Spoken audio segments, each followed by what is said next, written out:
estimated that about 50 million Nigerians defecate in the open. This phenomenon occurs in rural areas as well as cities, in places like public tertiary institutions, business and residential areas, bushes, gutters, motor parks, among others. Apart from the adverse consequences this practice has on health and the environment, it has a negative social stigma in Nigeria globally. This prompted former President Muhammadu Buhari in 2019 to sign an Executive Order 009 to end open defecation in the country by 2025. How far so far? What more needs to be done to curb the menace of open defecation is our focus tonight on Saturday Discourse. We have a guest in the studio to discuss this, but before we set the ball rolling, we will, as usual, take some top stories making the round this moment. Please stay tuned. I am Abdullah Hajia, your uncle.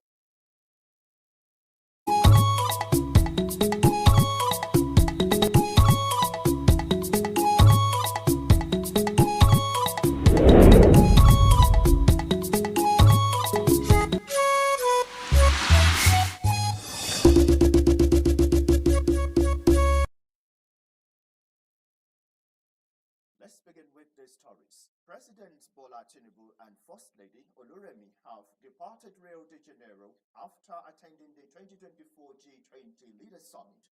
The Nigerian presidential airplane took off at Galeo Air Force Base, Rio de Janeiro, at about 20 minutes past 10 a.m. local time. Nigeria was invited as a guest country. The biggest economies in the world. At the summit, President Bola Tinubu announced commitments of Nigeria to the Global Alliance Against Hunger and Poverty, launched by the Brazilian presidency of G20. The Nigerian leader also had some bilateral meetings and saw to the signing of letter of intent for Nigeria's partnership with 3 Brazilian companies to facilitate development of Nigeria's livestock sector. Away from that, in the spirit of this season, Women of Integrity organization has launched a heartwarming initiative demonstrating love, compassion, and care for expectant mothers and women in the labor ward at the Garuki General Hospital. Hawagimba reports that the organization distributed cash and essential items to mothers-to-be, spreading kindness and joy during this special time. The Women of Integrity team strives to bring joy, comfort, and encouragement to these mother-to-be, reminding them they are not alone. As a non-profit organization, Women of Integrity is committed to empowering women and providing essential resources to those in need. Like we all know, when women are healthy, families and communities will be strong. That's why we're here today, Women of Integrity, to bless expectant mothers and those who have delivered with gifts. And also we are here to encourage them to eat healthy, to keep their scheduled appointments, to exercise so they can be healthy, and also their babies too. This gesture marks the beginning of the Women of Integrity's ongoing efforts to support vulnerable groups, including women, children, girls, persons with disabilities, and the elderly. We are here to celebrate new birth, encourage the expectant mothers not to be afraid, to hold on to God, and we wish them safe delivery. It's getting to the end of the year. Let us share with them, pray with them.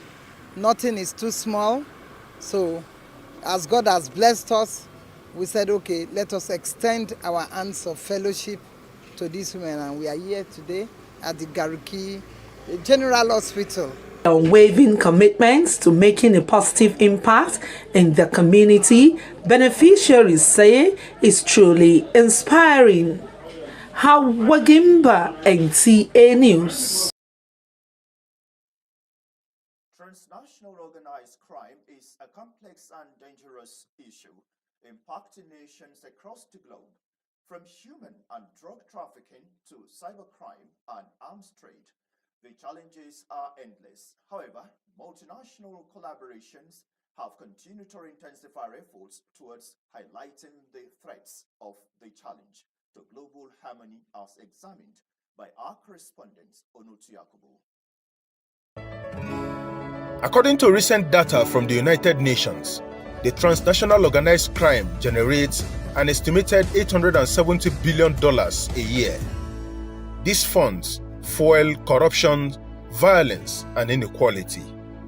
The UN Office on Drugs and Crime emphasizes the importance of international collaboration to break down these networks and restore safety to communities. From human and drug trafficking to cybercrime, terrorism, and arms trade, these networks profit by preying on the vulnerable, causing instability in communities and undermining justice systems worldwide. The Security Council has long recognized the danger posed by transnational organized crime to international peace and security, including in Resolution 2482. But we must do more to strengthen our defenses. I see three priorities for action. First, we must strengthen cooperation. Criminal groups work across borders and geographies. We must meet this global challenge with a global response. In detriment, no country is immune to the menace and havoc constantly orchestrated through transnational organized crimes. Here in Nigeria, local authorities are actively participating in international efforts with security formations successfully intercepting shipment of illicit drugs, working in collaboration with agencies in the neighboring countries. Through partnership with other countries and resources from international organizations, the nation is better equipped to prevent these crimes and ensure that justice is served. The effort of government, the effort of the law enforcement and the security forces to clamp down on transnational organized crimes, to work together to put them out of business, has always created the encouragement for international businesses to thrive.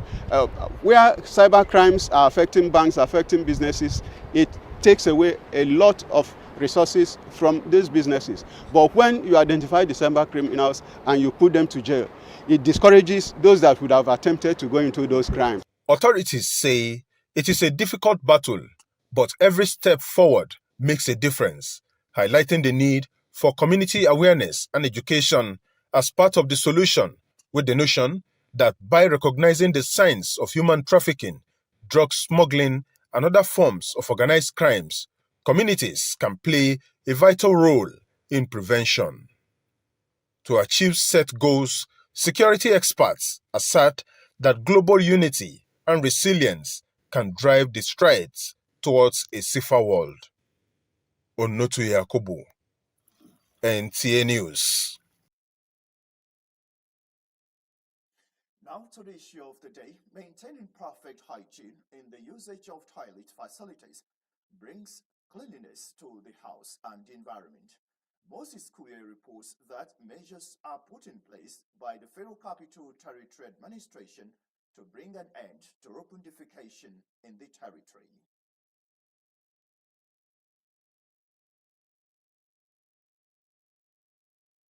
6 million toilets to end open defecation to achieve its 2030 target of becoming open defecation free. The World Toilet Day. The significance of the day is to show the importance of toilets and sanitation in general. It is very important that as we are answering the call of nature, we should answer it with dignity. Consequences of that public health importance. You see that cholera, for example, is becoming an occurring decimal. The Federal Capital Territory Administration, as part of its efforts to provide cleaner environment, has gone a step further in providing public toilet facilities across the local council's areas and capital city, as well as ensuring proper maintenance of facilities to curb common societal diseases. Community engagement. community engagement, where we have tried to encourage communities to develop new habits of containing these waste materials and avoid situations where they are just left, because of the consequences of diseases. And we have equally tried to see how we can engage partners, development partners, business partners that can come in to develop toilets at several locations within most especially within semi-urban and community levels. Within the FCCL, that is the The theme for this year's World Toilet Day is Toilet, a place for peace, ensuring maintenance and safety of private and public toilet facilities. Abuja residents are admonished to be disciplined by keeping the facilities clean at all times. About not less than 100 public toilets are being constructed by private individuals authorized by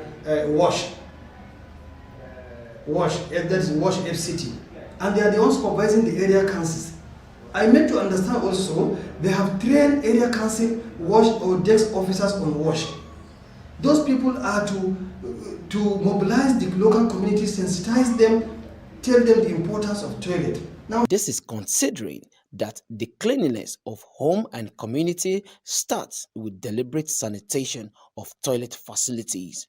In Abuja, Moses Kuye, NTA News. We now have in the studio Dr. Yakubu Mohammed Baba. He is the Registrar Environmental Health Officers Registration Council of Nigeria.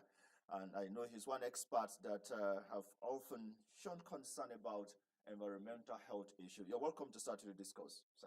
Thank you for having me. Good evening, Nigeria. Okay, we both watched that story preceding our discussion. Issues, stakeholders, raising concern. How concerned is your organization about this public concern? Well, thank you very much. I think I want to start by really showing that the former president, Commander-in-Chief, President Muhammadu Buhari, as you mentioned, has set a target by issuing Order Number 9 to end open defecation by 2025. And equally, looking at the statistics issued by UNICEF, about 27% of Nigerians don't have access to public toilets. And globally, about 30 billion people don't have access to water, sanitation, and hygiene. So this is to show you the challenges that we have for us to really achieve this issue of achieving open defecation free Nigeria by 2025. Well, it requires a multi-sectoral approach. Basically, when you look at the 1999 Constitution as amended, sanitation is domiciled with the local government, and it means that it's the responsibility of the local government to provide sanitation in our communities.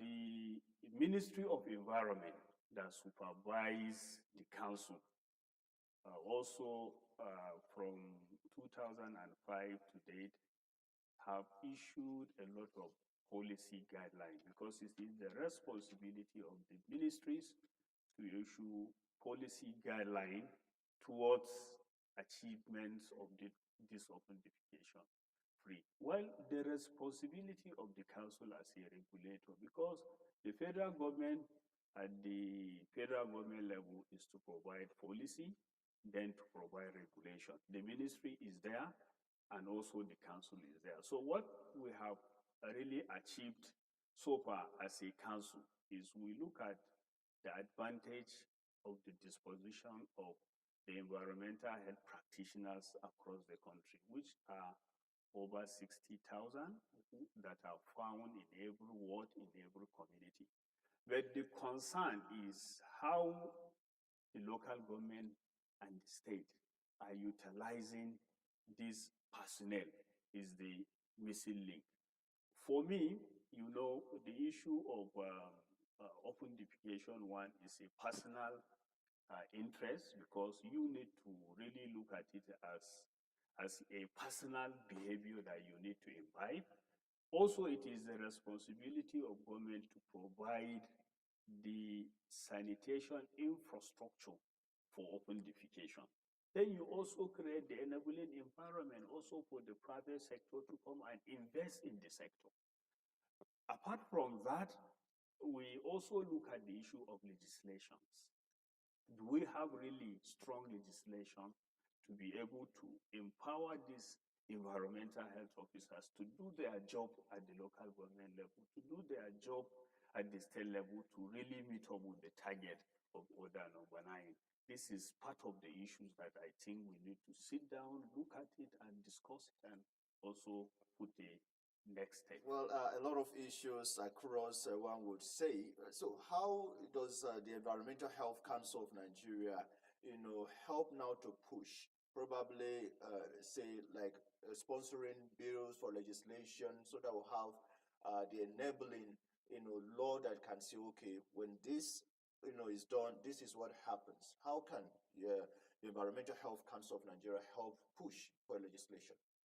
Well, before we go into how the council can push for legislation, I think we need to look at also the seats of the environmental health.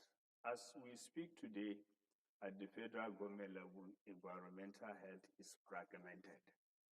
Some component of the practice of environmental health is domiciled in Ministry of Health. Some components are in Ministry of Environment, while some other component, the sanitation component, is now domiciled in the new restructured Ministry of Water, Resources, and Sanitation. So there must be that synergy between the three ministries for us to bring together all the policy, all the roadmap developed by the three ministries in a single table. This will enable us have a concretized policy framework, and somebody must be responsible, because the issue of sanitation is left unattended to because of that fragmentation. And this is one of the challenges we have. Then coming to the law, when you look at the history of the sanitary inspectors that now metamorphose into the current practice of environmental health, everybody will remember the contribution of these sanitary inspectors. Sure. And they are very effective. Why? Because of the law they are using. That's the law, what we call the public health law. That public health law, it may interest Nigerians to know that as we speak, it's a regional law. And it takes the will and the power of the EHOs to use that law to prosecute environmental health offenders. But at the end of the day, the charges in that law is in shillings. So there is need for us to have a national public health legislation that will empower the environmental health officers.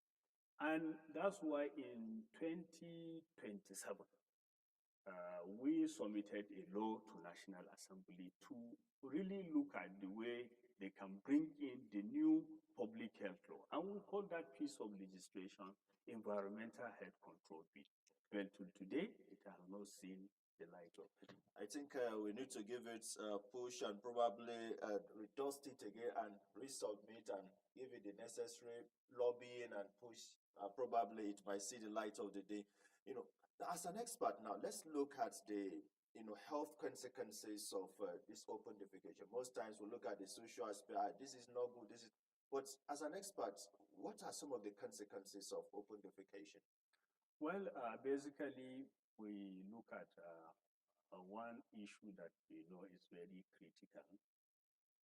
Whatever you give to the environment is what we get in return.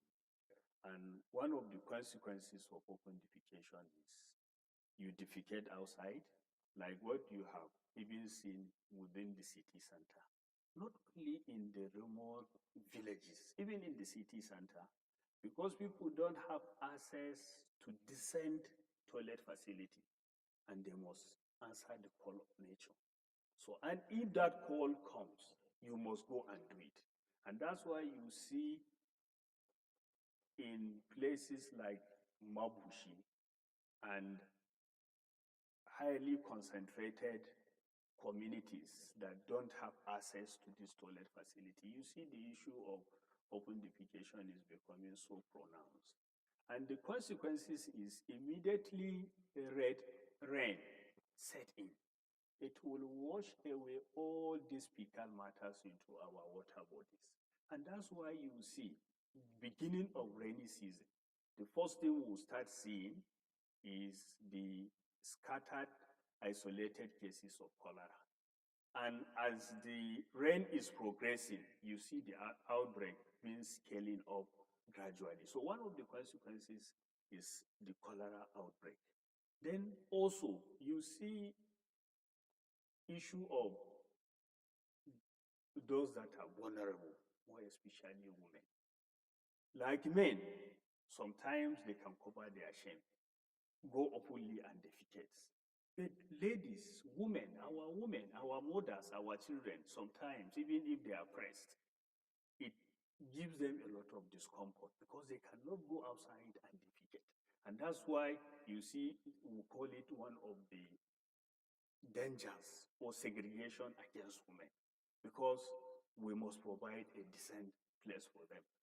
For me, I think what we really need to do collectively, government alone.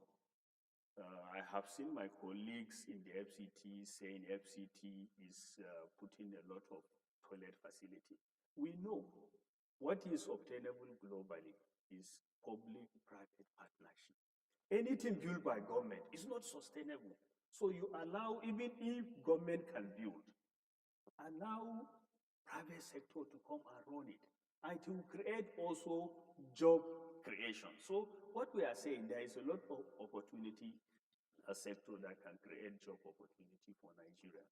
We must thank you most profoundly for coming to share your thoughts with us on Saturday. I know you're always passionate about talking about environmental health and other related matters, but this is the much time would permit us to, take from you. We appreciate you for coming on the program. Thank you very much for having me. Well, you're still watching Saturday Discourse. We'll go on a short break, and when we return, the program continues. Relive your delightful moments via a telecast. Tell the world what gave you your happiness or pains, and for the how, where, and why.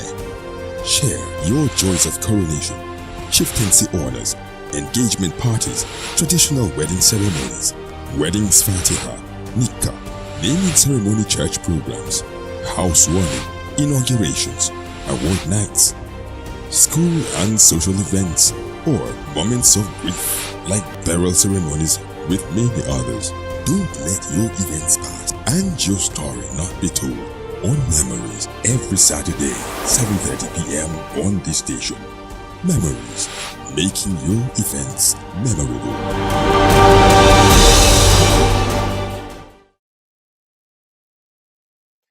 Thank you for staying tuned. Now, with everyday land degradation, severe desertification, drought, pollution, several other factors that have devastating consequences on the ecosystem and humans, climate change advocates are urging all state actors to adopt a sustainable action for the protection of the environment.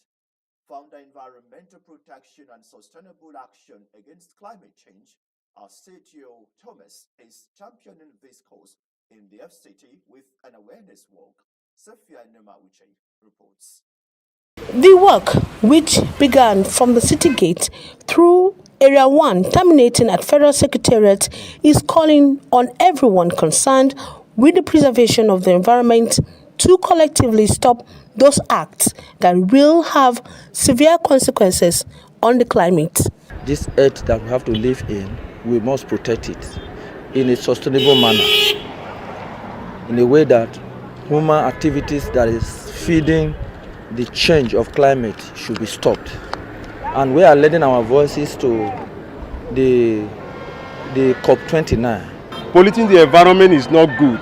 It's not advisable for our society, especially this period that Christmas time is coming. People are burning tire all over the places, especially in our local community environment. It's not advisable. Why that is important is that, you see, the climatic condition that is happening in the world today, not just this country, a time is coming when the environmental will become so difficult to protect you and me when the climatic condition of the nation changes. With placards, the association drove the message and it's calling on state and non-state actors individually to adapt strategies that will protect the environment. Safia Noma Uche, NTA News.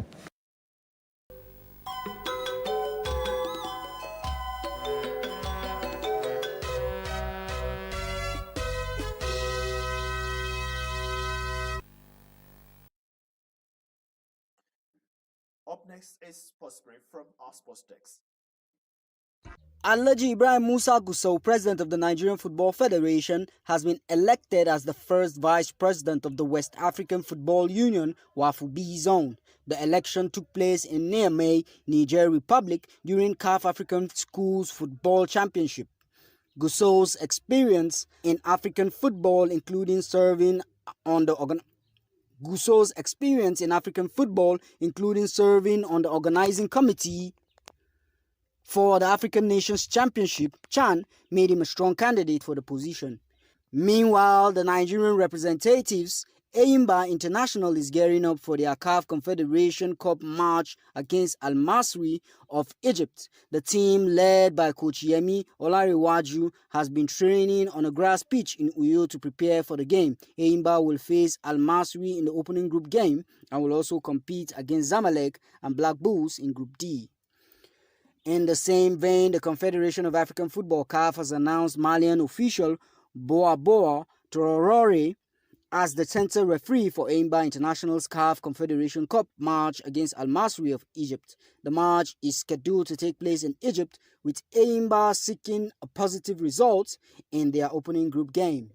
With Sports Brief, Wayne Dugu, NTA News.